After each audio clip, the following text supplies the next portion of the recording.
Okay, good morning at maulang umaga po sa ating lahat at nandito po tayo sa isang client natin at nandito tayo sa kanyang farm at binisita po natin kahapon yung pong Eviark Sweet na dalawa.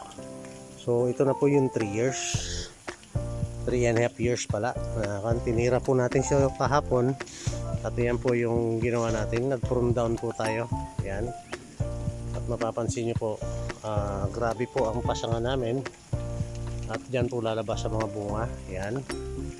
At ganyan po ang in-initiate ko pong pruning kahapon. So, at ngayon ito na po yung serbisyo na ibinibigay po natin sa mga bumibili ng ating pong mga legit export quality planting material. So yan po yung isang puno pa lang ho yan, ng Eviark Sweet na langka. Ayan, binili po niya sa atin.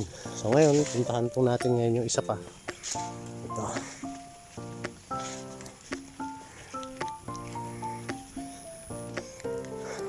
At dito po tayo ngayon sa isa, yung kabuuan po. Ito, pinasanga din po natin na maayos yan. Ayan, makikita po ninyo yung mga dagta.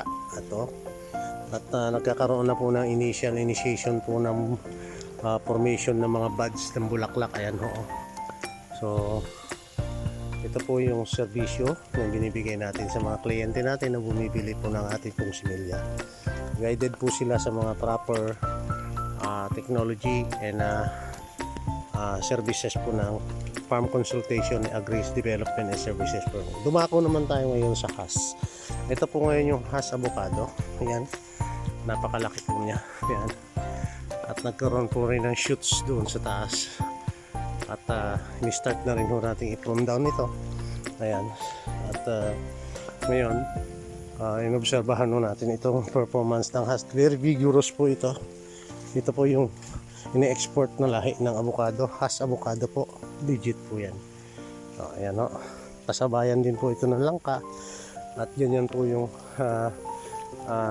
pasanga. O yung grafted. O, ayan o. Makikita nyo. Okay. So yan po yung atin pong accomplishment ngayong araw at magandang araw po at natapos po natin yung mga services po natin na binibigay sa atin pong mga kliyente. Okay, thank you very much and that's for today. Magandang araw po ulit.